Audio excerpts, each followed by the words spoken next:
I'm so happy to have you guys back with me. So, we're in November and it is Women's Abuse Month in Ontario. Today, we're going to be interviewing a nonprofit, and I have the pleasure of being here with Laurie Samuel. She is the founder and executive director of Cupid's Sting, and it's a nonprofit. Very simply, what she does is she teaches women life saving tools and strategies when it comes to being abused. So, today we're going to take a deep dive, a little bit more of a topic that is so critically life savingly important. And I want to take this opportunity to learn as much as we can and to really utilize this resource. Now, more, especially in COVID, more now than ever, we've seen a rise in women's abuse. So let's get a better understanding of what she does and let's learn some strategy as well. With no further ado, I would love for you to help me welcome Laurie. Laurie, thank you so much for joining me here. Of course, of course. Thank you for having me. My absolute pleasure. Will you start us off by telling me, what do you do? Sure. So I am a criminologist, and whenever I say that, people say, "What is that?"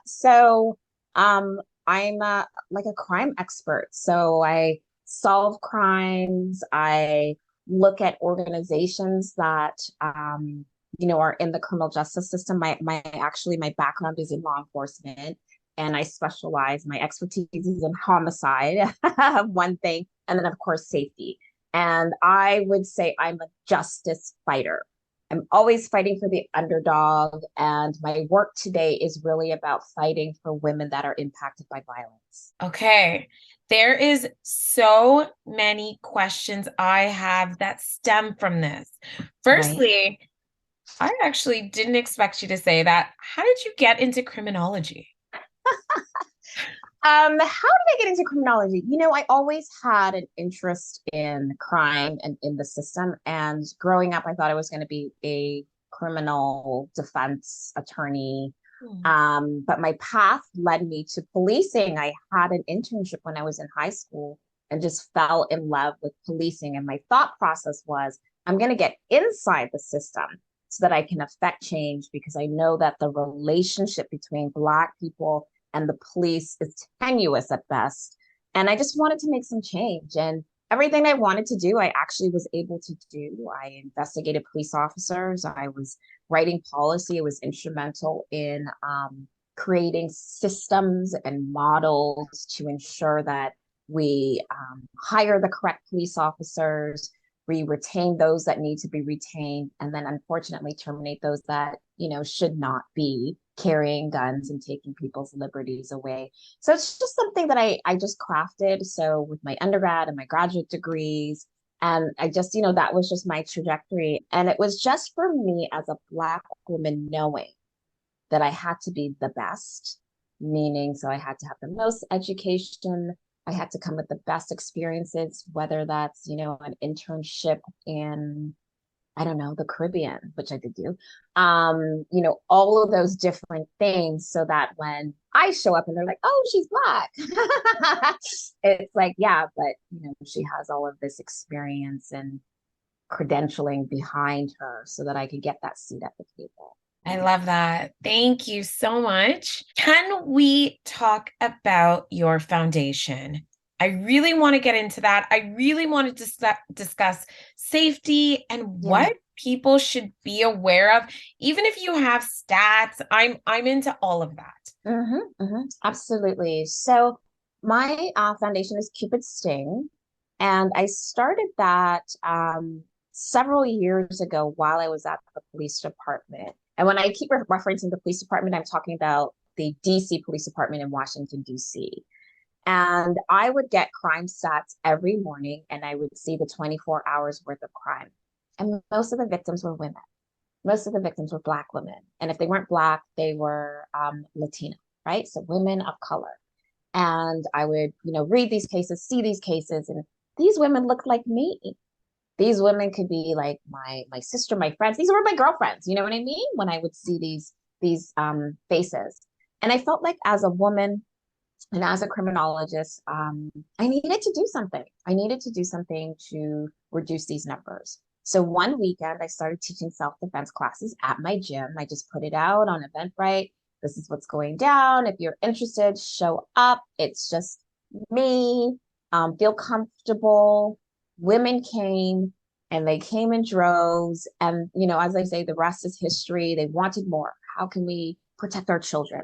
How can we, protect, our workplaces, our homes, things of that nature? So for me, it's about teaching life-saving skills through self-defense. And what I'm wanting to do with the work that I do is get in front of the violence problem so that we can disrupt and kind of cut it off, right? So we're going to disrupt violence by ensuring that you have the skills to protect yourself inside the home, which is more important, and outside the home. I think a lot of times women are fearful of walking down the street, somebody hitting them over the head, and I don't know, taking their Louis Vuitton. Yeah, that happens, but very, very, very, very rarely. And again, when we start looking at statistics among women of color, we are disproportionately involved in these crimes.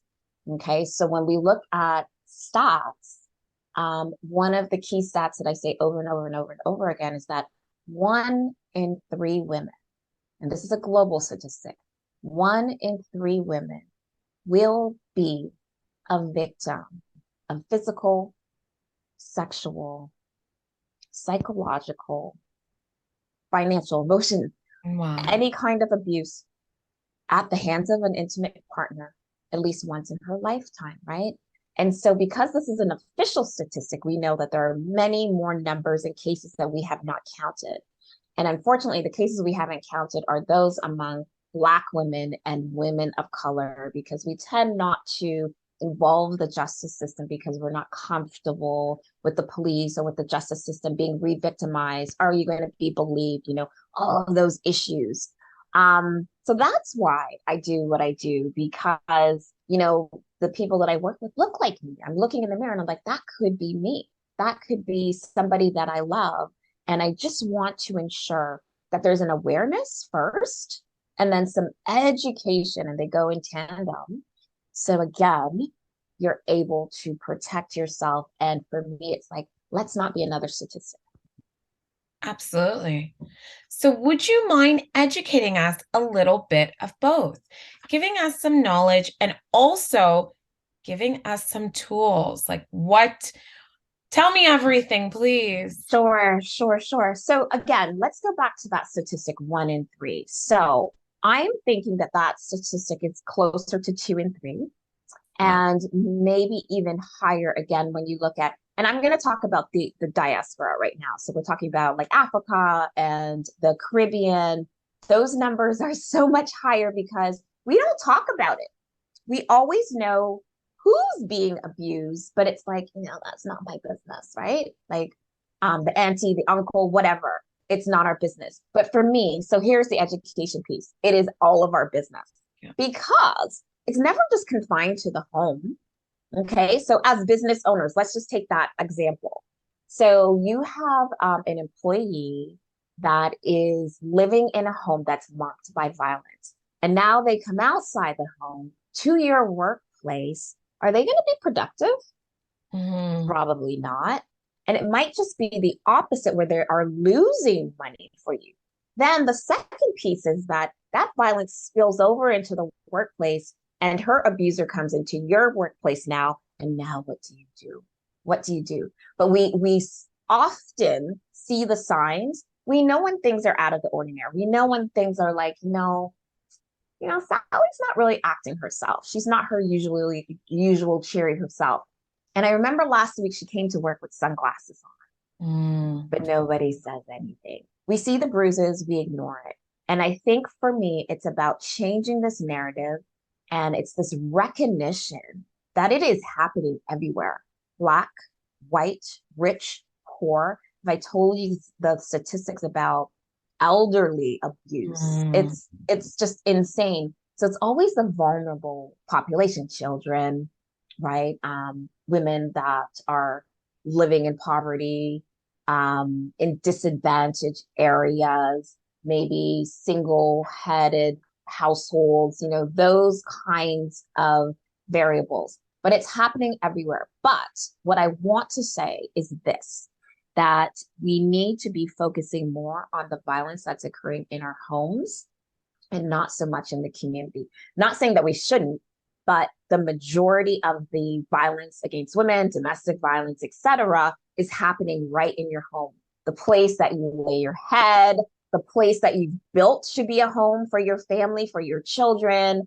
The place that maybe you spent $1 million on. Like think of that in terms of impact. And then when you close the door, you're shaking because you're scared that something's going to happen, or you're rushing to ensure that dinner, not only is dinner on the table, but it has to be perfect, right? Yeah. Not too hot, not too cold, not too salty, not too peppery, or else something might happen. So you're walking on eggshells all the time. And there are many women experiencing this. And we either say we don't know, and I'm sure there are many cases where you don't know, or again, it's not our business. It's not our business. So for me, in terms of the education piece, what we are trying to do is have space, hold space that is comfortable and safe. And by comfortable, I mean that it is taking culture into perspective, right? So what I'm finding with a lot of the women that I work with is that they do not engage social supports because they're not comfortable with who's, at the forefront. Generally a white woman, they'll say feminist. I have some issues with that word. Anyways, so that's who's at the forefront, and either they're not going to be believed. But think about this very vulnerable situation that you're in. Think about the trauma. And now you must share that with somebody that maybe doesn't look like you or doesn't understand even something as simple as like the food. If you said, oh, the consistency of the fungi wasn't what he liked, what are they going to say? Oh, what's fungi? Why do you guys eat that? So it's that pushback, it's that tension.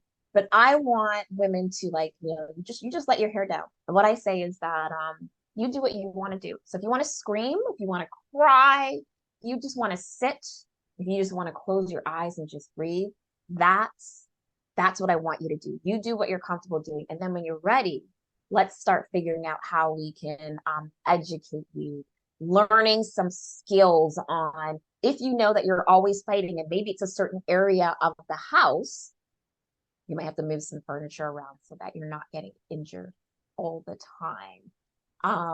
You are recognizing your partner's moods. So maybe if he's drinking, maybe he's a little more belligerent and violent. So if you notice that, maybe you remove yourself from that situation. Go sit in your car. Maybe you have nowhere to go. It might be an apartment, 2 rooms, 1 room. You go and sit in your car. You go for a walk.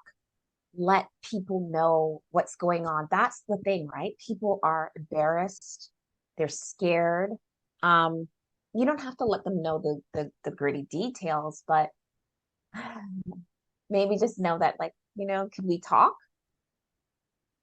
Yeah. And that might scream volumes to somebody that knows you well. You hit the head on something really interesting that I wanted to inquire about. Sure. Can we talk about what your business looked like and if you experienced any change in COVID? Yeah.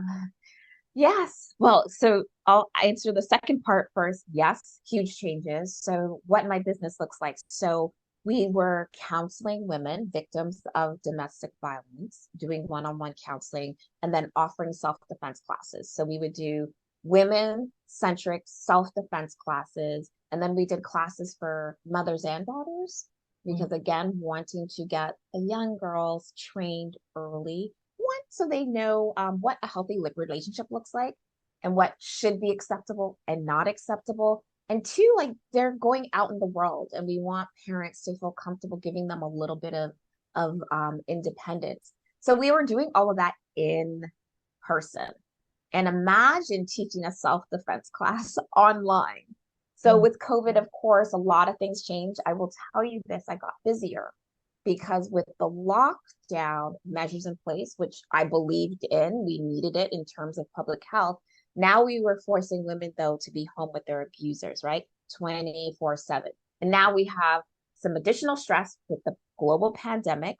It also meant that depending on the type of job you work in, if you're not in a job that you can work at home, from home, let's say a factory, let's say a mechanic shop, things like that, then now you're home and you're not being paid.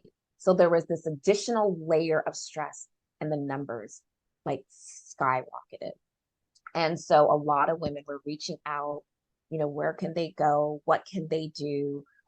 Shelters were being overrun. I was very happy to see hotels, because they were empty, offering their spaces for domestic violence victims to go with their children. So what we had to do for our pivot is really go fully online. We Mhm. were teaching self-defense classes online. I would do counseling over the phone. I felt that that was safer. You just kind of hang up, erase the number. It's a little harder when it's like face to face. And then, of Oh, course, in terms of technology, not all women know how to like erase like the cache to make sure that people don't see who they're talking to. And then I really had to figure out quickly how to teach online. But I figured it out. I really did. And I started teaching my safety classes and then my specific self-defense classes online. And it just required a little bit of space. And what I had to do is have more aids, right? So worksheets that really kind of broke down the movements and then do some reinforcement when we were on the screen together. The other thing that happened, of course, was funding. I'm really heavily funded by grants, but a lot of the grant monies moved over to COVID and research, which made sense to me. And then people, of course, were a little more conservative about giving. So I really, really had to like scrimp and figure things out. And, I funded a lot of the programming personally with my personal funds because it was just that important. So I didn't want to turn anybody away. How do you turn somebody away that's really in need? That just like really killed me. So that's really some of the impacts. So what that drove me to do was change my revenue model and not just rely solely on the grants and the donations, where now I'm doing more consulting and working with universities and colleges on their sexual violence prevention programming to help fund those spots and those spaces for women that are in need so that they can attend safety training. I know that you had mentioned that you're based out of DC. Is that correct? So not currently. I actually currently live in Peel. I was based in DC, so I actually founded the organization in Washington, DC, but I moved back to the area just before lockdown. And so I'm now in the GTA, but the organization itself is in the US, in Canada, and in the Caribbean. So I do work in all those different areas. Okay, so then furthermore, if we wanted to do in-house classes, Mhm. what happens? Where does that occur? And can we do private classes? Like, what if I get a group of like 10 girls? So yes, you can do, yep. Yes, you can do private classes. And I'm glad you said 10 because 10 would be the minimum and we would just have to have a location. But I have a wonderful gym. It's a gym that I actually work out at called Quick Fitness Brampton. And they partner with me to do most of my classes. So it's a gym space, it's open. You would just go to Eventbrite, sign up, and then show up to the gym. We've also partnered with Peel Police recently, and we've done a class at their gym. So we will be doing more of that. But we do everything in the GTA. I'll go across Canada. If you say, like, let's go to Vancouver, I'll go to Vancouver. It just really depends to ensure that I have enough people signed up. So there are many opportunities, but I will tell people I post classes all the time on Instagram. You'll find it on our website as well. But whenever anything fun comes up, I will post it on Instagram and it's on our link tree as well. And then, of course, you can always, at your own pace, whether you want to do it at midnight or at 2 in the morning, you can take classes online at your own pace. I'm so happy we made that clear because I don't think I was very clear before. Can we discuss what are some good self-defense? Absolutely. Absolutely. So something easy and simple that you don't even have to go to a class for is your breathing. So a lot of times when we experience trauma, and the trauma that I'm talking about right now is violence, abuse, is that, you're either going to fight, you freeze, there's that physiological reaction with your body. And a lot of times women freeze. A lot of times people in general just freeze, right? And it's your brain trying to protect your body. And what I say is that I want you to fight. And the first thing that you can do is really focus on your breath. And this is why I always say that self-defense is wellness. This is a vital part of your wellness regimen, because taking a big deep breath is going to provide some clarity so you can think about how to respond. Your body has reacted. Now you're going to respond appropriately. So that cleansing breath would be the first thing, something simple. Even if you don't know how to, do some complicated move, at least it's going to give you the clarity of mind to figure out, where is the exit? What is going on? How do I protect my head? How do I protect my face? Maybe you're pregnant. How do I protect my stomach to protect the baby, right? So that would be one. And then the second would be to get big and to get loud. So this could be either an interaction with an intimate partner or a stranger on the street. Oftentimes, and I'll see it in class all the time when we're going through demonstrations, women will go through it mechanically, right? Methodically, and they're silent.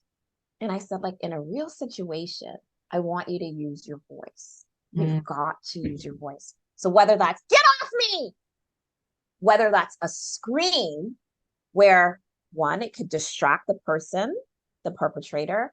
Two, more importantly, it is going to get the attention of somebody else to help you. So maybe you're in a house and there are other people in the house. They can come run to your aid. The neighbor that always calls, I'll be the one to call. The neighbor that always calls, do you know what I mean? So you want to use your voice. And then for me, don't get small. This is not the time to be polite and demure. No, we are going to get big. So that's flailing your arms. That's really standing in place, like getting really big, a big squat, so you can figure out how to fight. So very, very simply, that breath would be so important. And then getting really big to fend off the attacker. And I will say this, the one thing I always say is that we want to be smart, right? I think as women, we are smarter, right? So we're going to be smart and we're going to use our wits, but we're not going to use weapons. I hear a lot of times that people want to use things, whatever, like the mace, and no, no, no, no, no. Plus, those things are illegal in Canada. This is not the states where you can use that stuff. But use the things that you have to your advantage. So if you've got nails, you use your nails. If you've got, I work out a lot, right? So I've got strong legs. I'm going to use that, right? But for me, it's about getting control. So that breath is going to give you that control.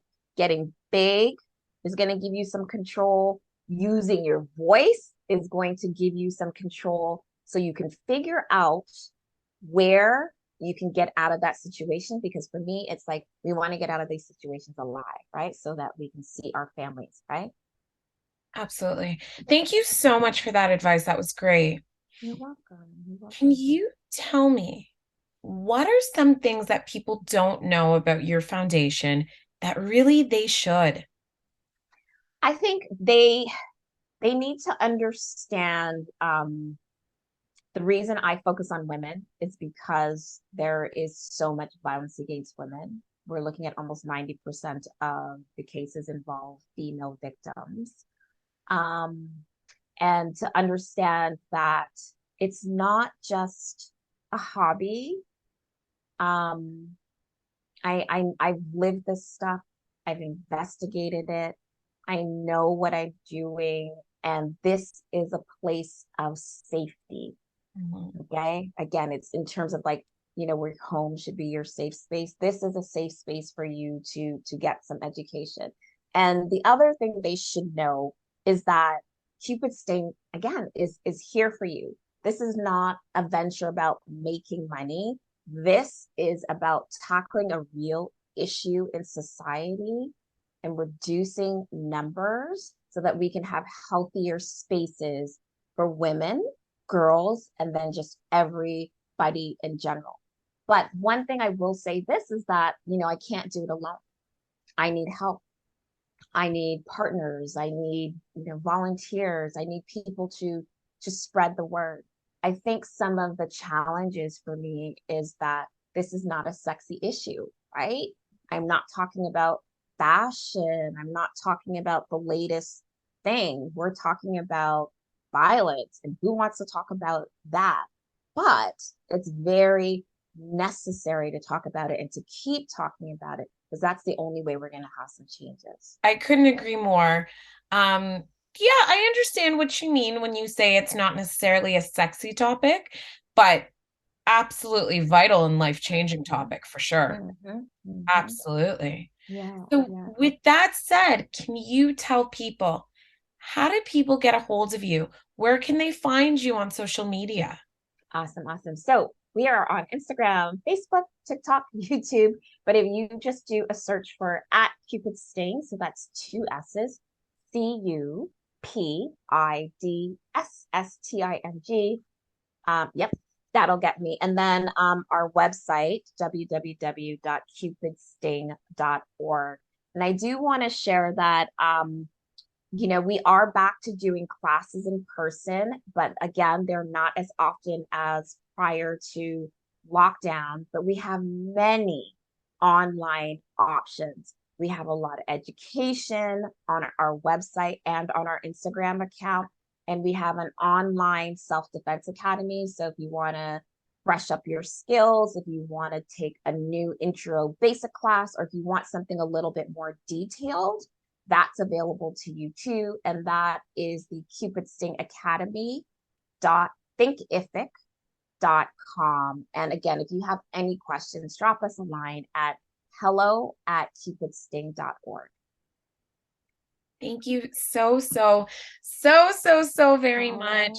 thank you. It was incredible learning more about you and your firstly your background, secondly your foundation, and this is something that we really do have to be a lot better educated on. Yeah, yeah. So thank you for everything you do.